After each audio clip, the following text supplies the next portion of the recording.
Ladies and gentlemen, it's Dana Mogck. Woo! Oh, yeah. Big crowd today. Absolutely. All three. I shouldn't say no in between. So I graduated. I was able to squeeze 4 years into 4.5. So I graduated like December. When we try and recruit kids out of college, we can offer nights, weekends, low pay, holidays. Why aren't you jumping at this opportunity? Right? You're wearing a full suit now, but she wonders, behind the desk, are you guys always fully dressed for wearing a suit? Does that ever actually happen? We're fully clothed. Is it always that way?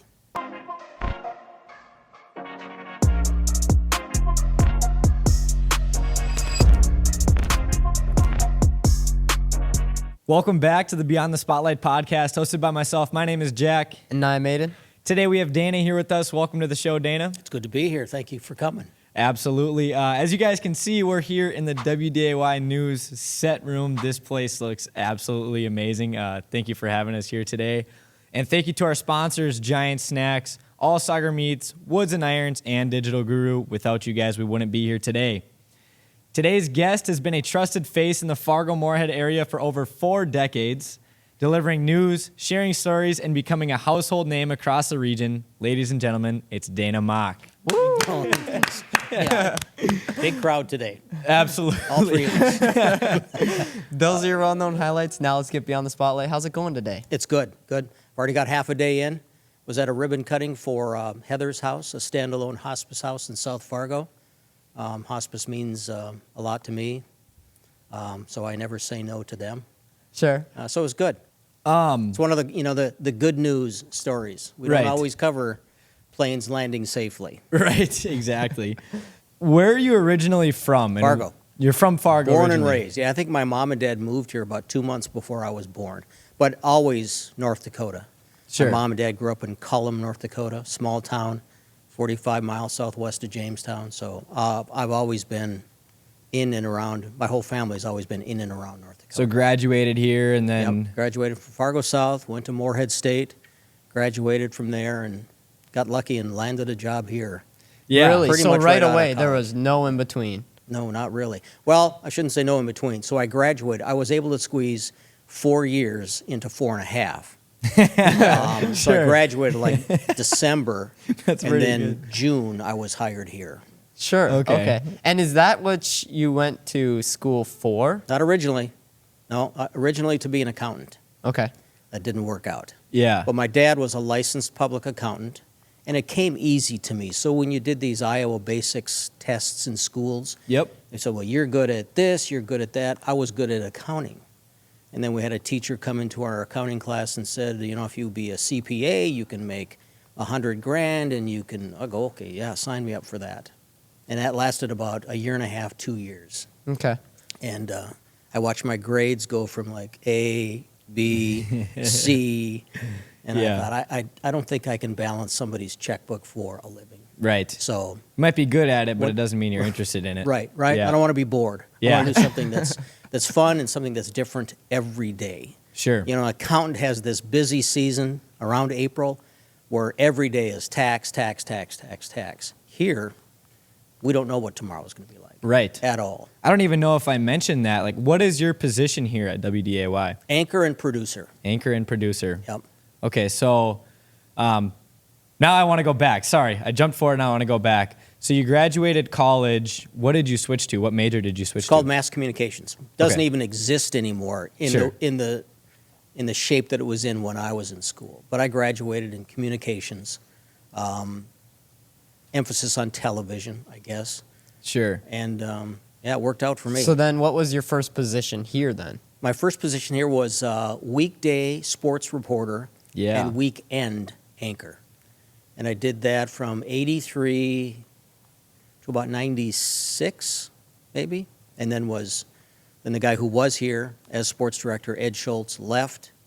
I moved into his role for 3.5 years. Okay. And then Marv Bossert retired, and they asked if I'd be interested. First reaction was no. I kind of liked the toy department of life Yeah. in sports. Yep. Good times all the time. But then the more I thought about it, the more it intrigued me to play a bigger role with the company. So kind of threw my name in the hat and got lucky. And got lucky to be paired with someone like Kirsten. And yeah, that was December of '99. Wow. Can you kind of give a brief rundown for viewers who don't understand, like, do you do the reach or do you do all of the research for all these sports? Yeah. And then how did that go with Well, reporting I can tell you for when I them? started here, television's a different animal. You know, your porch light is the last one on when you go home. Right. So you work from like 1:30 to 10:30, and my dad just couldn't wrap his head around that. And he was like, "Why don't you get a part-time job in the morning?" I said, "Dad, I have a full-time job. It's just, Right. You just shift those 8 hours Yeah. to later in the day." And he just, "Yeah, but why don't you get a job in the morning?" So his philosophy is, "Sun's up, You're you're working. making hay." Yeah. So he didn't get that. But yeah, everything is, you do your own legwork, you do your own research, you do your own interviews, you do your own shooting, you do your own writing. To me, that's the best thing about smaller market television. Yeah. You do it all. You do it all. So what were some of the key moments in your time covering sports? Did you get to attend any like big championship or anything like that? What were some of the Well, state championships, obviously. National championships. First, the Bison were in McAllen, Texas, and then it moved to Florence, Alabama. The Dragons went to Pittsburgh, Kansas once, and you were able to travel? and we traveled with them, yeah. But we've done, did a preview. 91 was like Christmas for a guy in sports. It Yeah. was the U.S. Open was at Hazeltine. Payne Stewart won it. Super Bowl was in the Metrodome. Twins were in the World Series. North Stars were in the Stanley Cup against Pittsburgh. That was having your cake and eating it too. Yeah. Yeah. And you were able to go to all of those games?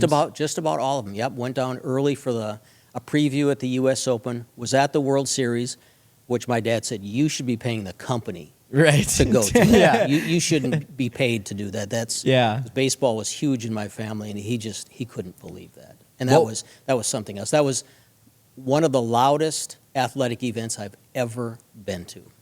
And Homer Hankies, all that stuff. Yeah, that was nuts. Did they end up winning that series? They did. Wow. Yep. Were you at the They won final game? 87. They won in 87, and they won in 91. Yep. Wow. I had both. Yeah, That's so incredible. what was Nice. people's reaction to you being able to just go to all of these events? Well, like a viewer is they just want information. Sure. They want to feel what is happening down there. I can tell you this, that when the Twins clinched the World Series, we had to stand on top of a satellite truck because there's so many people down below. Mm-hmm. And as they were walking by, they start shaking the satellite truck. So the satellite's moving, so I'm freezing once in a while, right? Yeah. But it was, people were just head over heels. What about your friends and family that? Actually, I that met a buddy of mine, flew up from Arizona and met once at a World Series game.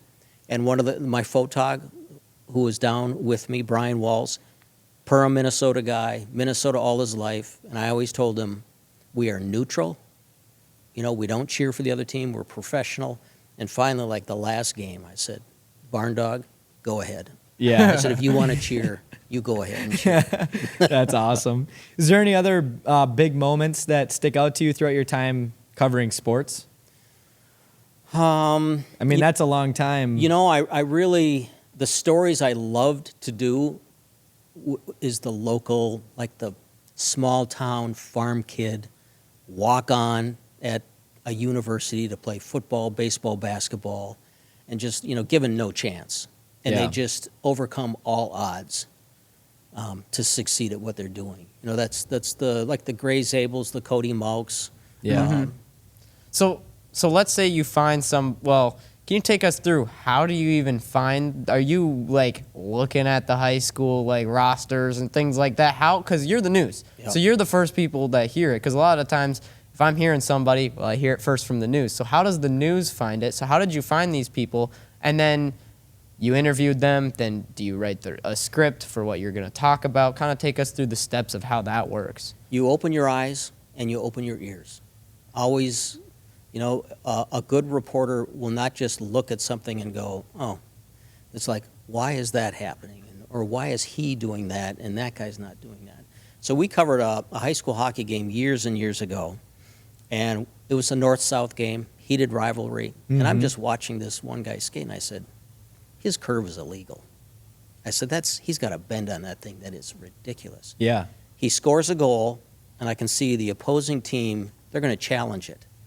So the referee then comes over to the box to get the stick, but in the meantime, the kid put it behind his back. Pretty soon it was passed down the bench. Pretty soon it went to the student manager, and it went out of the box and out of the arena.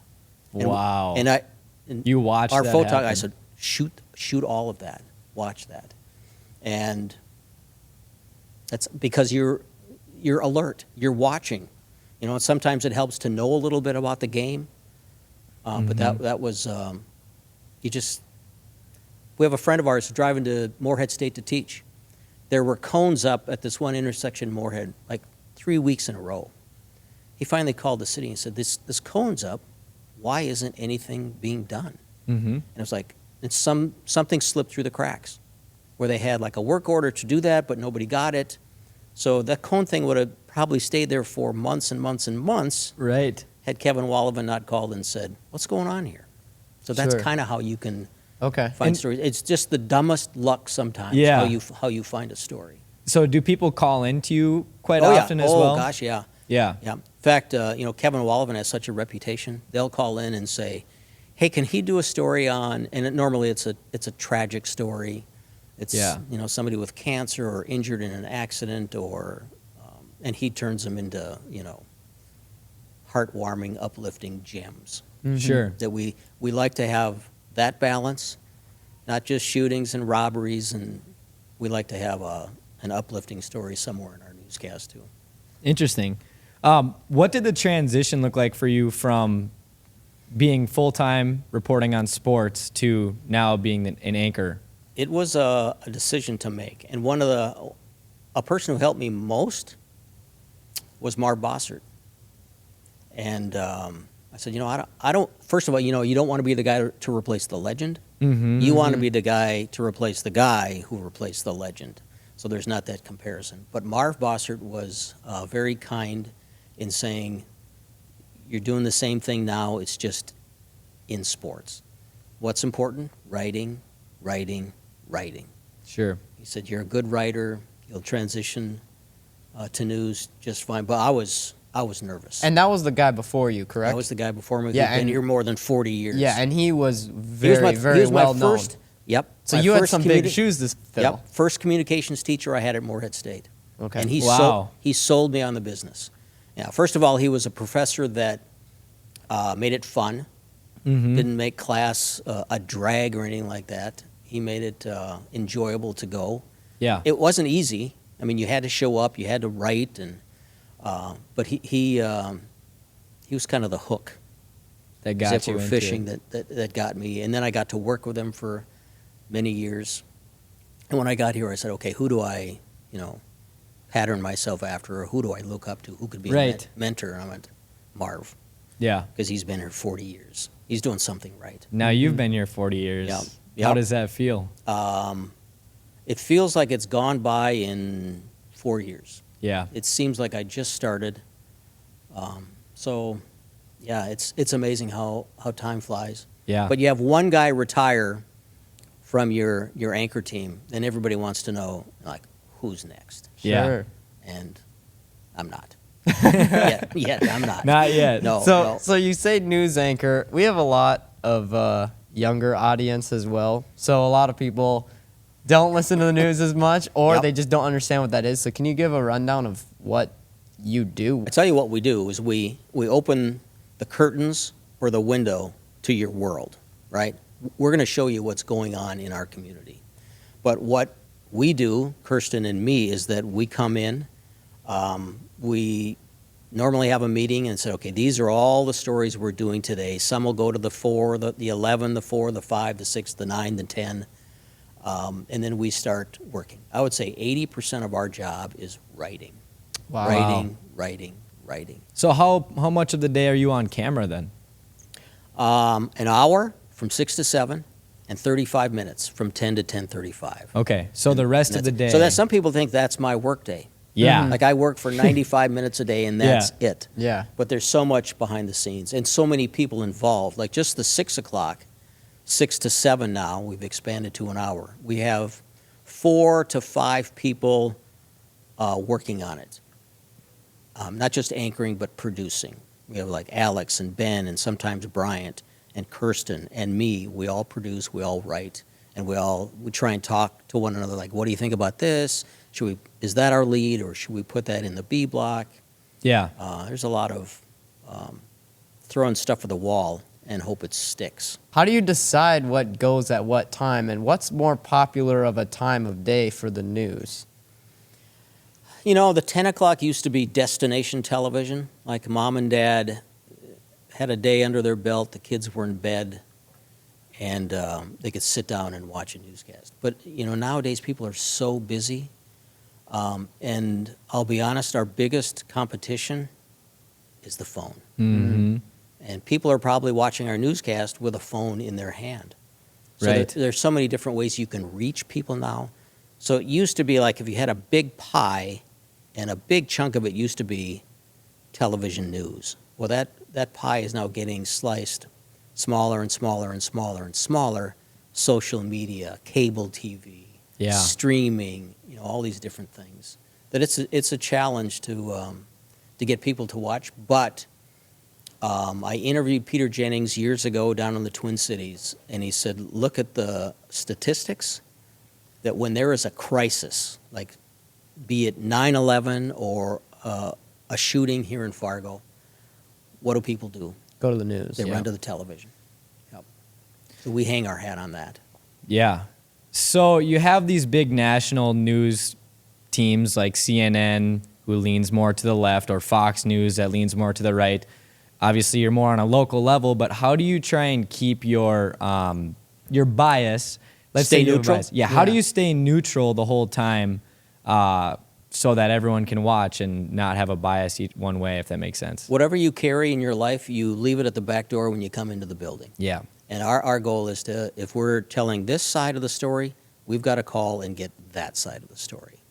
Now, I understand why people think like CNN leans this way, Fox leans that way, but I think sometimes people get confused when they watch a talk show that's on CNN or on Fox, that's not news. Right. That's opinion. That's a talk show. That's not news. And and they have to be able to separate. And CNN doesn't separate anymore. Fox doesn't separate anymore. That's kind of their... That's what's being perceived as news, but it's just a talk show. Right. It's I remember opinions. my dad used to sit at the kitchen, the island at the kitchen, and listen to talk radio, and he'd get frustrated with what they were saying. And I'm like, Dad, that's not news. You're listening to opinion. Yeah. I said, you have to either understand that, or we're going to find you an easy music listening station to listen Right. to bring your blood pressure back down. Right. Well, there's not enough news, I feel like, in a day to fill a channel the whole time. I'm sure they have just the talk shows and such to help fill time. They should almost have like the talk shows on politics or on whatever on like a different channel, if that makes sense, because that's why people are getting it mixed up. It's on the news channel. So, right, you're talking to the guy who once in a while says, for a late Monday night football game, like we have ESPN and ABC owned by Disney. Mm-hmm. Why don't we put a sporting event on the sporting channel so I don't have to stay up till 11:30 or midnight Right. watching the Monday night football game?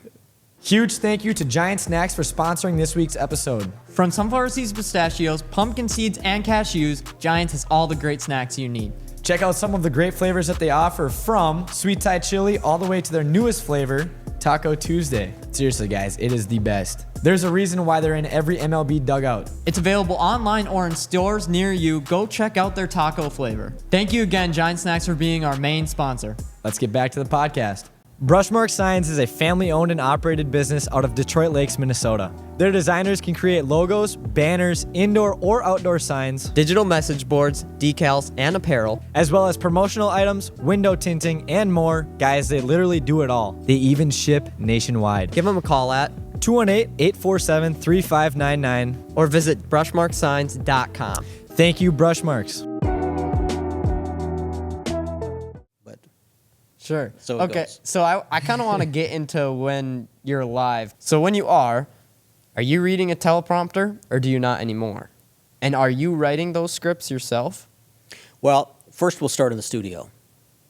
Kirsten and I do all of the most of the writing. Okay.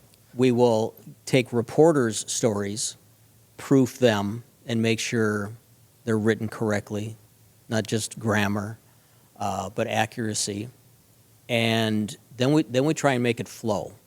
You know, from the first story to the last story, we want to kind of make it like a nice Transition a nice to river, each- right? Yeah. So a reporter might do the story and write it this way, but we have a similar story above it.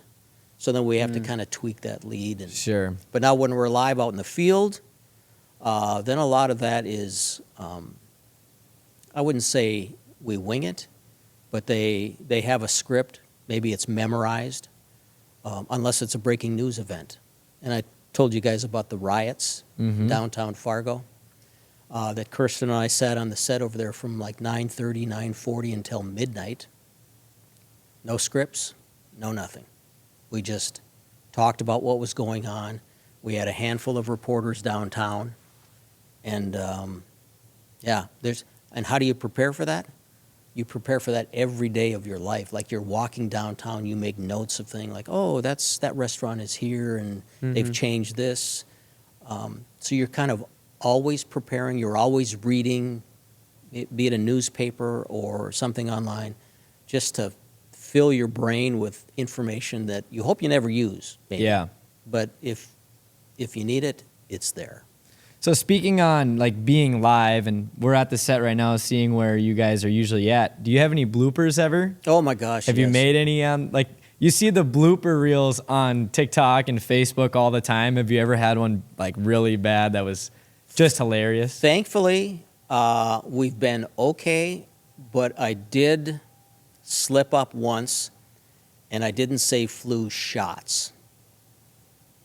Yeah.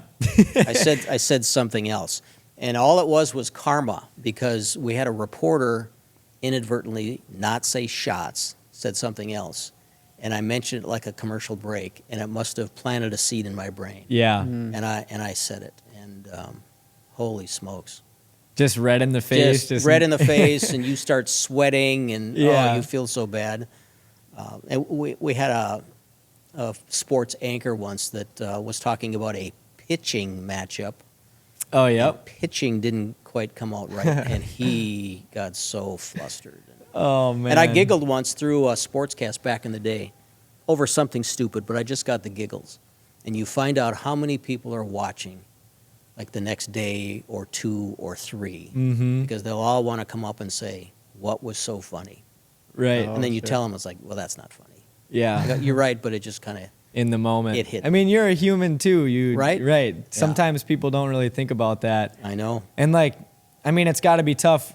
I'm sure in the last 40 years, you've had some personal things, whether good or bad, that can affect your day, but you have to still be the same character on the news every single day. A consultant once told us nobody cares. Yeah. Like, oh, I had a headache, I didn't feel good. Nobody cares. Yeah. The person who's watching, they don't care. They just want the news. How many sick days would you say you've had in the last 40 years? Have you taken a day off? Oh, gosh, yeah. Of course. Well, Yeah. obviously paid time off. I'm you know, referring to. I was one who I've never really been sick. I guess if I've taken time off here, one was an appendix, 2 stints were neck surgeries. I lost my dad, then I lost my mom 5 months later, so I was gone for a little more than a week. And people are very kind and considerate until it goes past a week. Then they start calling. Like, is Dana retired? Did he get fired? is where's Kirsten? We haven't seen her in a while. Mm-hmm. So it's you've kind of moved their cheese a little bit for more than they're comfortable with. But otherwise, no. I enjoy coming to work. I really do. Yeah. You mentioned earlier that anything could happen at any time. Like right now, there could be something that happens, bad or good, and you guys have to just do it. So are you ever live and you're kind of like shocked as you're talking about what's going on because you're learning about it in the moment? Yeah. The riot was the biggest example of that. Watching people, a guy brought a pillowcase full of rocks, dumped them out right in front of our cameras, picked them up and started throwing them through, I think the Hodo windows or setting a trash bin. And that was in Fargo? That was at downtown Fargo. And I remember talking, like we'd send it out live to a reporter and they'd do their thing. And I remember turning to Kirsten more than once. I said, I can't believe this is Fargo. Yeah. I was born and raised here. I can't believe this is Fargo. So yeah, it was shocking. And if anyone knows, I mean, you know the news more than anyone. You've been doing it for however long, and now you're hearing that stuff is happening in Fargo. It's like, I'm sure you get sad, you know? Oh yeah, it hits you. Yeah. But you have to bury that and tell people what's going on. But yeah, that was like I can't believe this. I can't believe this. So when you are in public, even if you're not filming, let's just say you're going to the grocery store, are you getting recognized? Oh, sometimes yeah. And Sometimes? that's okay.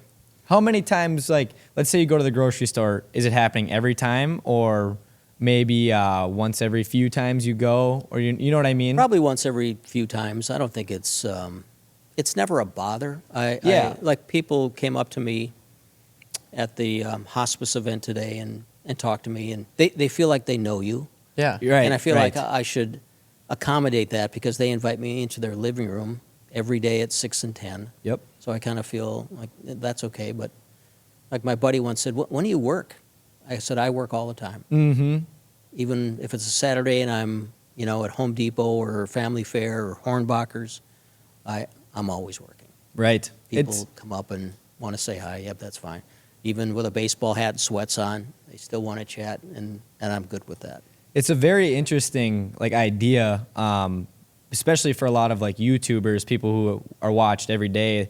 The fans almost have it's called a parasocial relationship where they, like you said, they literally feel like they know you. Right. Yep. So I'm sure it's interesting. We have some people who have recognized us, but nothing like they know us, So I'm sure that's interesting for you having someone come up to you like that. But it is a part of the job, I feel like. Yeah, and they truly think they know you. Right. And I think that's good. Mm-hmm. They feel comfortable with you. They feel good about coming up and talking to you, and yeah.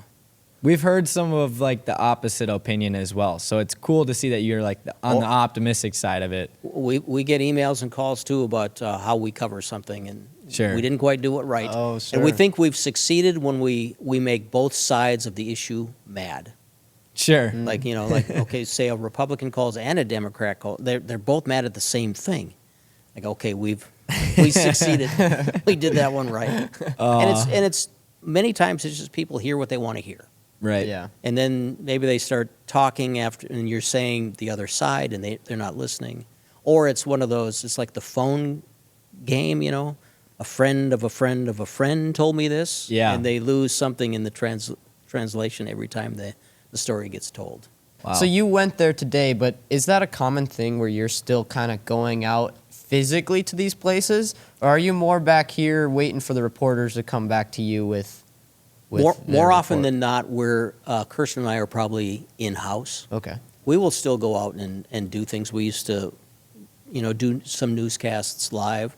We went to Police Week this past year in Washington, D.C. We did newscasts out there for a few days. Wow. That's a big undertaking. Yeah, fly 8 people out there with all the equipment and do newscasts. And many from the Fargo PD went out there to honor Jake and his service and his life. So we went out to do that. But more often than not, we're kind of home-based. Sure. So how do you balance your schedule? Do you still have that 1:30 to 10 o'clock shift? Or are I'd say you? yes, but... But also it's almost 24/7, right? You can never say, yep, My Yeah. days, it's not an assembly line job where you do the same thing every day and you're Fred Flintstone and you slide off the dinosaur tail when the whistle blows. It doesn't work that way. Sometimes we go back to the newsroom after a 10 o'clock newscast. The scanners are going off. There's a shooting, there's a fire. So yeah, you can't just say, oh, that's for the next guy or the next shift and we're out of here. How do you have do you have a good work-life balance, or is it Some would probably say difficult? no, but Yeah. I have the mornings free. I can go golfing or go for a jog or work out or something like that. Yeah. Yeah, you got to you have to make time for yourself. Right. You can't just do this 24/7. You'll burn out So- so quickly. What do you do outside of work then? Like, what hobbies do you enjoy? It depends on the time of the year. Mm-hmm. But like right now, I try and golf a couple of times a week. I try and work out. I'm not afraid to do a little yoga, a little hot yoga. There you for go. an old body like mine to try and Hot stay yoga. limber. Yep, never thought I'd say that, but Right. by God, it's pretty good. My sister teaches yoga, so I've gone to a few of her classes, and it is hot in those It things. is hot and it is not ezy. No. Like And you there's think yeah. you can't go in there, I'm the big tough guy, Yeah. and you're humbled by a little co-ed who's, Mhm. stretching circles around you. And they're hard moves. Like, it's hard to balance. I still, Yeah. but if you put on your shoes, like in the parking lot, you can stand there like a stork. Yeah. But when you're in the thing with a softer floor and no socks on, all of a sudden, I can't stand up. Right. I just, It- the it's heck tough. with it. I'm good. Oh, that's awesome. Okay, so with the way that our brains have gone, like short form, TikTok, Facebook, Instagram, all of that stuff, how has the news changed its approach, or has it stayed the same? I think there's a basic structure that has stayed the same, but so many other things around it have changed. I think, we try and make it a little more fast-paced Yeah. for the mom, the dad that's, got the kids running to soccer and back home and trying to get supper on the table.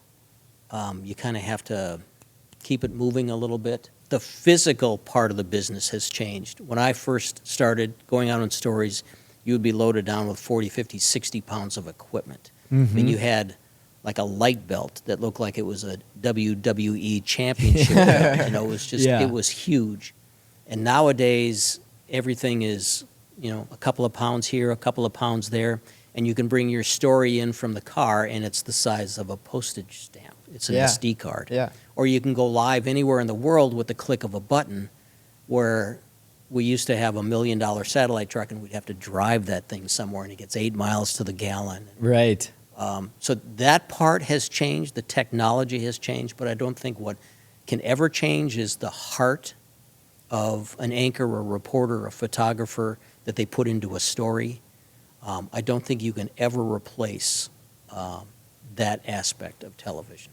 Sure. So what was one of those stories that really touched you, or like something that really stuck with you over the last, 40 years, but maybe since you become an anchor full time? It was nice. In 2015, Honor Flight started allowing Korea War veterans to go to Washington. And my dad was on the first flight. Thankfully, Kirsten got him on the first flight. She was like, hey, your dad is... I go, I don't think he doesn't talk about the war, and I don't think he will. Well, lo and behold, he's on the flight, and now he's talking about his experience in the war every time you saw him. So, it was just such a life-changing event for him. And the company said, you want to go with? So we'll send you, we'll send Kevin, send a couple of photographers, we'll cover the whole shooting match of the veterans going out there, and we'll put together a documentary, and we'll run it on Veterans Day. So we did stories on this guy and that guy and that guy, and got to do a story on my dad. And that meant a lot to me. Yeah. And he passed away 3 years later. But it was a great experience for him, and really kind of changed his life, late in life, the last 3 years of his life. So I'm assuming that's the type of stories you love to cover is the positive ones. The I do. You know. Yeah, I think everybody would like to, write the script for the Disney movie. Yeah. Yeah. Everybody lives happily ever after. But you realize that's not the case. Do you have some experiences with some negative ones that have happened that you're like, I just wish I didn't have to Yeah. be doing this right Sure. now, It's, like the missing child that you hope is found. Yeah. And is found, but not alive. The young child with cancer that you hope they beat, and they don't beat it. But that's life. Yeah. It's that way for everybody. Be great if it was rainbow and Skittles and unicorns, but it's not. Right. But you just have to do your story respectfully, and we try and always think that the person that's watching this story maybe is a family member. Mm-hmm. And keep that in mind when you're choosing your words and how your story looks. So let's say you have 100 news stories. What % of them would be positive versus negative that are normally aired? Well, I said earlier that we don't cover planes that land safely, Yeah.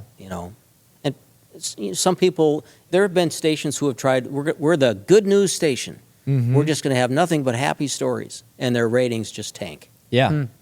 It's just, a person I think wants to watch TV, get real news, and they want to know am I safe in my community tonight? I mean, is everything okay? Yeah. There's not an anhydrous spill or a shooter on the loose or something like that. Perfect world of those 100 stories, 50-50. Mhm. But it's probably more 75-25. Yeah. And we always try and have, like, the last story of the newscast is always like, we're going to send you out the door Something with a pat on the positive. back, and everything's going to be okay. Sure. That's good. We have a fun little rapid fire question Okay. game that we want to get into. So actually, this one comes from my mom. She had this question. Mom knows best. You're wearing a full suit now, but she wonders behind the desk, are you guys always fully dressed for wearing a suit, or are you wearing PJs down below and dress suit pajama from the top? day. Yeah. Right? Does that ever actually happen? Now, because we stand in front of this monitor wall, Yeah. we're fully clothed. We have pants and shoes and not flip-flops. Was it always that way? No. Really? No. But it changed when we were working a weekend once and had shorts, flip-flops behind the set, and the general manager brought in some of his buddies from high school on a Saturday, like after the 6. And that was when I was doing sports. And the news guy, we sat there and we scooched up really close so he wouldn't see anything, but they wouldn't leave. Yeah. And finally, we had to get up and go, and we went walking out. And In shorts. by God, Monday morning, there was a memo. Oh, no. It From was- here forward, you will be dressed appropriately. Wow. That's cool. That's funny, though. At one point, you did do what do they say? Like dressing up from the waist up or whatever. You know what I mean? It's like Business Zoom on top, calls. party on the Yeah, that's what bottom. I was looking for. It's Yeah, like those yeah. Zoom calls. Yeah, You know, yep, business. yep. Zoom- Right? Yeah. That's pretty funny. We got busted. So, yeah. All right, well- Austin Shower and I were the reasons that That got changed. we're all dressed. When it comes to quality meats, trust the experts at All Sauger Meats. Family owned and operated with locations in Ottoman, Fargo, and now open in Breckenridge. From hand-cut steaks to in-house made sausage, fresh seafood to smoked bacon, they have everything you need to elevate your meals. They're open 7 days a week in Breckenridge, so stop in whenever you need. Plus, check out our meat bundle packages and our bulk beef orders for unbeaten value. Visit allsaugermeats.com or stop into your local All Sauger store and experience the difference in every bite. All Sauger Meats, your trusted source for quality and freshness. Thank you, All Sauger Meats. Need a smarter way to manage your business IT? Digital Guru's Desktop as a Service gives you a secure access to your desktop, files, and apps from anywhere. No more expensive servers or security worries. Windows, Office 365, email, and more is stored safely in the cloud, keeping your data protected and your team connected on any device. Take control of your IT today. Click the link in our description to visit digitalguru.com to get started now. thank you so much, Digital Guru, for hooking it up with these microphones. Enjoy our next ad. What is your favorite sport to cover? I don't know. I think, maybe football would be a favorite, and not because of the sport, but we had this philosophy back in the day, and that the Bison would gather, the Dragons, Cobra, whoever it was would gather for their fall camp, and how many players were there, right? So like NDSU had 100 players on the roster. There were 100 stories to do. Every one of those student athletes had a different story to tell. And one did a story once, a kid, like he never played, but it's like the ultimate scout team player, just gave it his all the time. Yeah.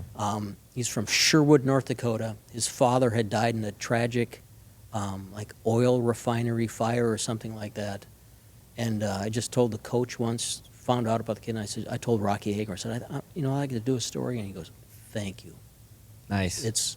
He deserves to have that story. You didn't just highlight the high performers. No, right? It wasn't the 5-star athlete coming in on a full ride and Right. Yeah. everything came in, all conference, all American. No, he was the guy who like put the tackling dummies away and didn't care, just loved being. Heart of the team almost. Yep. Yeah. Yep. Okay, best meal in Fargo. Oh wow. Let's include Moorhead too. Fargo Moorhead. Best meal. You know what?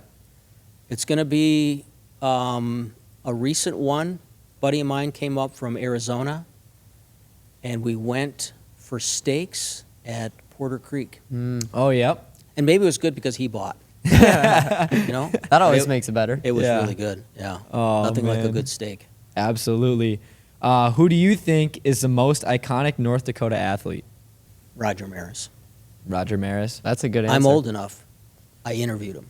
Wow. Yeah, 1984, prior to his golf tournament. Interviewed him at West Acres because he has the museum at West Acres, and asked him about, why aren't you in the Hall of Fame? Questions that probably could, I'm tired of answering that, but Yeah. he could not have been more gracious. Just a nice man. And I think he got a bad rap because he was like an introvert, North Dakota, I'm going to take care of my family. Yeah. And it was like the New York press didn't want that kind of guy who was going to possibly break Mickey's record or Babe's record. Right. And they held that against him. So, yeah, Roger Maris. I loved covering Darren Erstead. When he was drafted #1, he held a party at his mom and dad's house in Jamestown. Sure. Chuck and Dot had a spread like you wouldn't believe. She had ham sandwiches and pickles and peanut M&Ms, and it was just a great small town celebration for Darren Erstead.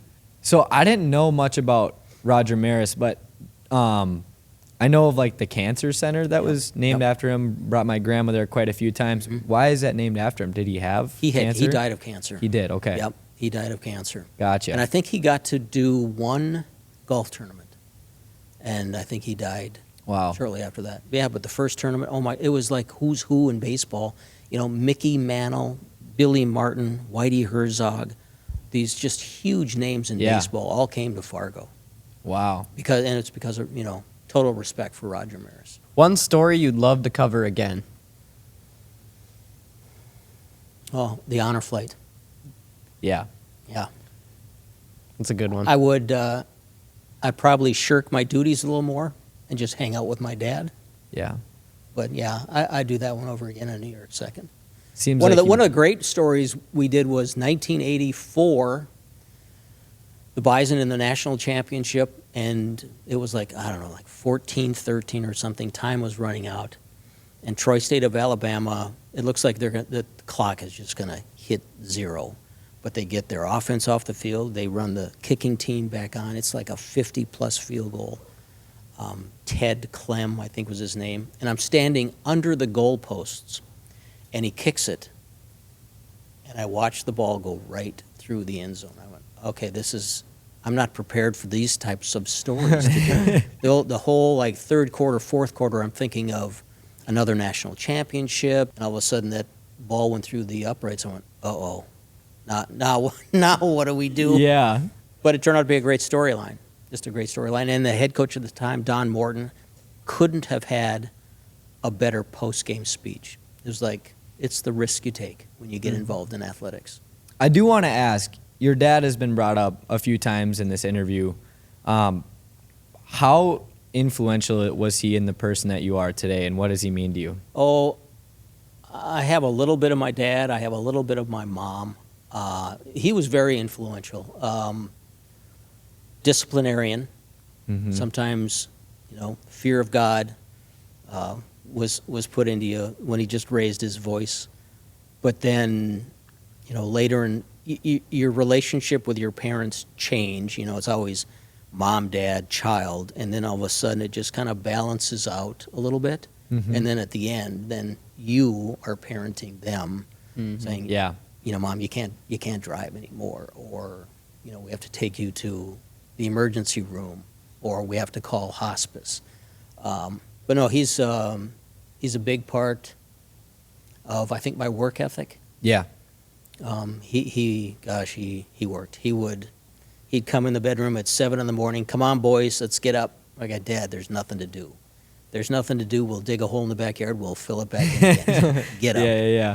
But my mom was like good cop compared Sure. to bad cop. She was, never raised her voice, soft, sweet, gentle, loving. So yeah, they were a good pair, a good team. Awesome. We have a few more rapid fire questions for you. What is the most underrated part of working in the news field, or working in the news industry, I should say?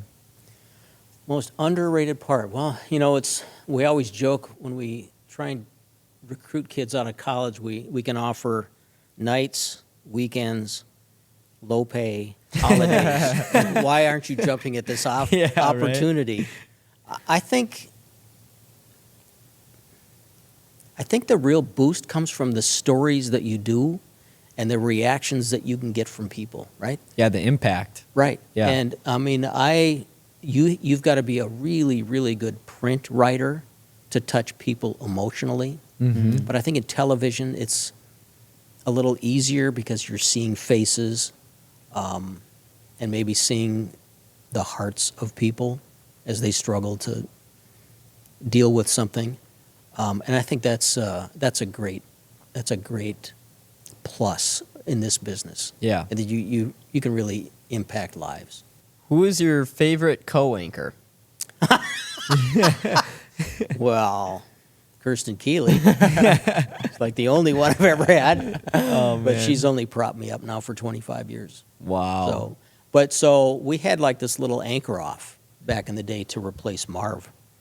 And they took 3 males, 2 females, and they took like fake newscasts that we did to like a banquet room at the Holiday Inn or Ramada or something. And they actually gave people little dials, and they watched, okay, A with B or B with sure. C, and they had dials where like, okay, I like those 2, I don't know about those 2, they seem a little.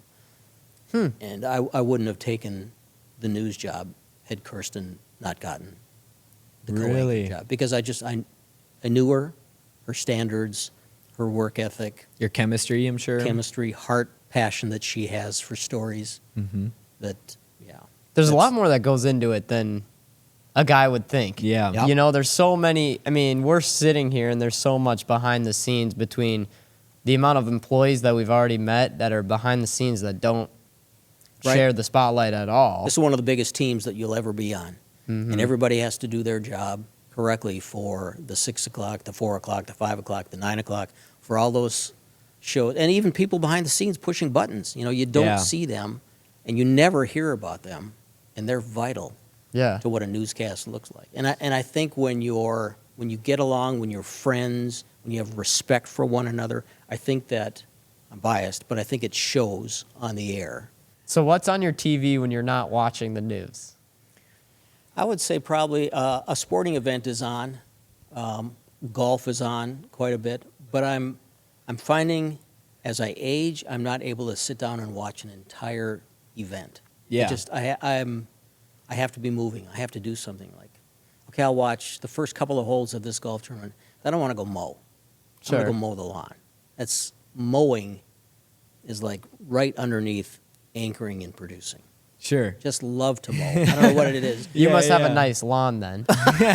Well, sometimes, but maybe that's my mom's side of the family, farmers. I go, maybe I'm just like a tractor guy, Yeah. riding lawnmower kind of guy. But normally it's an athletic event, Sure. or if it's late at night, might find some movie.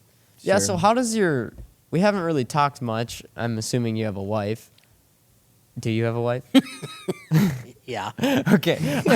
I was scared for a second there. Yeah, never- I got I've hardly scared too. ever talked about personal things. Okay, Sure. sure. For a We can reason. stay away from it. But Yeah, I was just, I okay. would, but I'll tell you why. Some guy came in and goes, you know, I never hear about. I go, that's for a reason. Yeah. Like Oh, my sure. kids, I want them to be known as, not, are you Dana's kid? Yeah. That's Yeah. That's kind of the way. Well, then I feel like said it. my question is appropriate then. Okay, yeah. But I was just going to ask, how do they adjust you to you? Well, then I guess they haven't adjusted because you've been doing it your whole life, but coming home at these late times, I don't think like that balance? never bothered them. But I always made time to go to their events. Sure. And it worked out perfectly for Kirsten and me, where her daughter was younger than my 3 kids.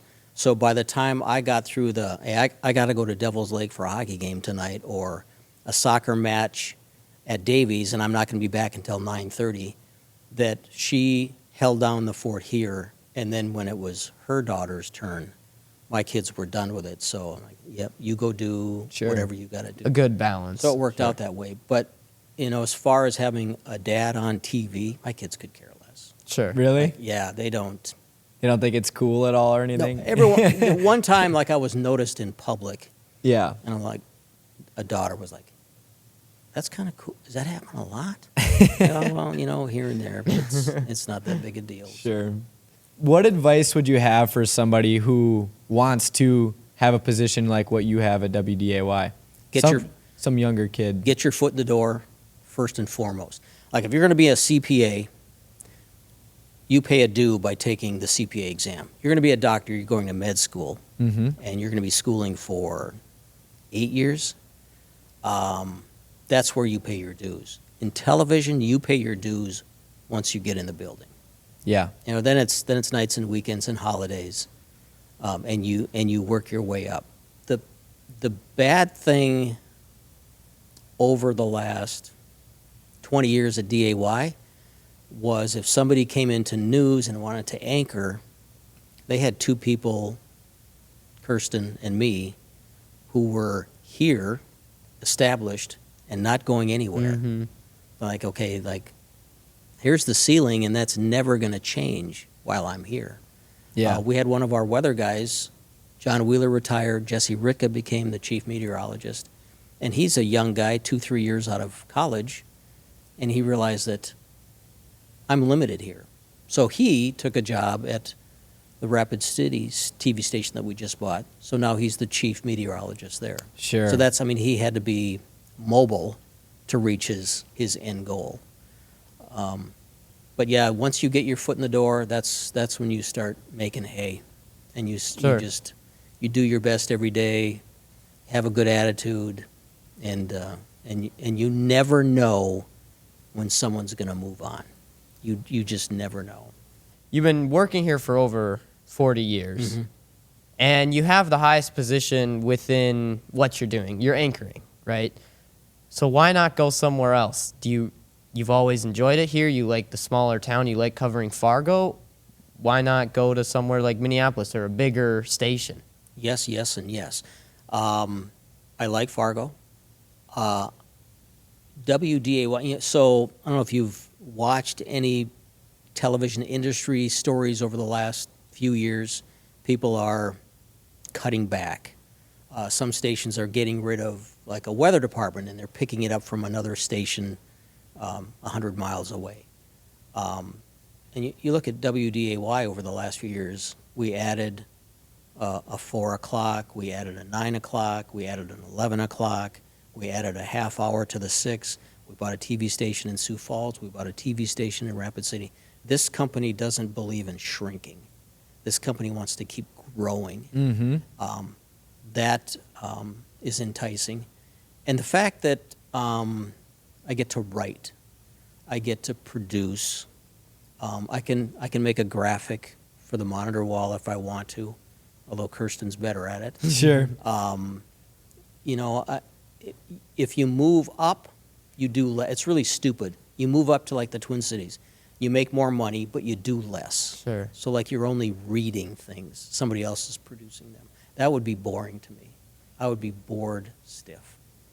So that, I mean, that's, I like having Being my hands on. involved? Yeah. I like being involved in every aspect of Yeah. what our newscast looks like. And to a fault, Kirsten and I are probably control freaks.